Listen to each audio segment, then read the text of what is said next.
கடமை. மன்னர் ஒருவர் முனிவரிடம், கீதையிலே கடமையை செய், பலனை எதிர்பார்க்காதே என்று கூறப்பட்டுள்ளது. நல்ல முறையில் ஆட்சி செய்ய வேண்டியது என் கடமை, அதனை மக்கள் பாராட்ட வேண்டும் என்று நினைப்பது தவறா என்று கேட்டார். முனிவர் அதற்கு, உன் கேள்விக்கு பதில் சொல்ல நீ ஒரு வாரம் என் ஆசிரமத்தில் சாப்பிட வேண்டும் என்றார். மன்னரும் அவ்வாறே அங்கு சாப்பிட்டு வந்தார். சாப்பாடு மிகவும் சுவையாக இருந்தது. அதை ரசித்து அவர் சாப்பிட்டார். ஒரு வாரம் முடிந்தவுடன் முனிவர் கேட்டார், இங்கு சாப்பாடு எப்படி இருந்தது?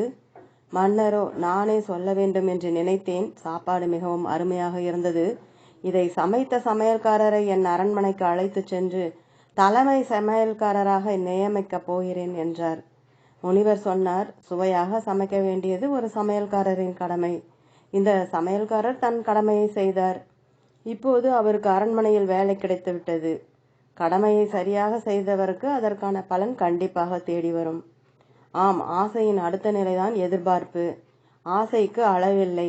பலனை எதிர்பார்க்க தொடங்கிவிட்டால் நம்மால் அந்த செயலில் நிச்சயம் வெற்றி பெற இயலாது.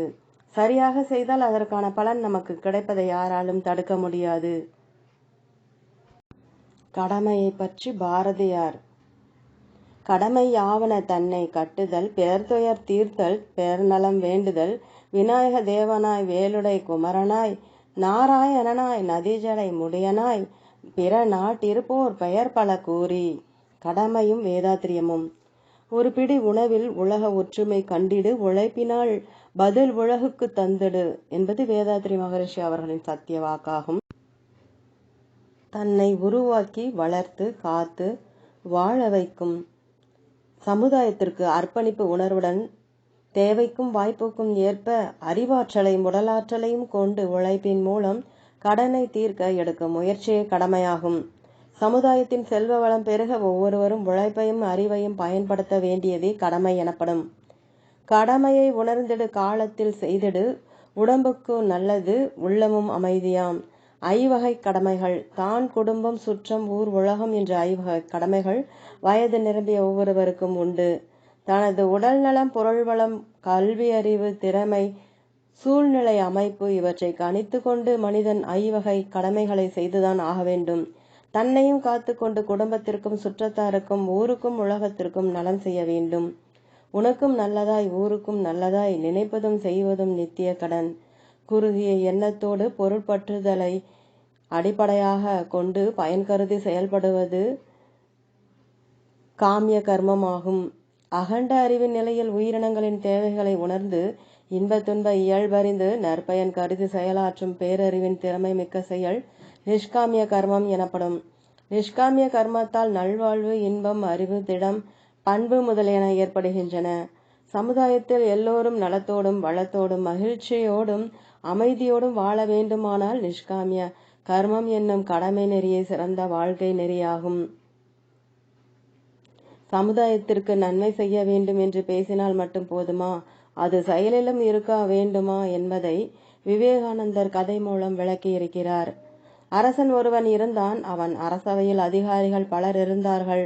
அவர்கள் ஒவ்வொருவரும், நான் தான் அரசனிடம் ஈடுபாடு கொண்டிருக்கிறேன், அரசனுக்காக என் உயிரையும் கொடுப்பதற்கு தயாராக இருக்கிறேன் என்று கூறிக்கொண்டிருந்தார்கள்.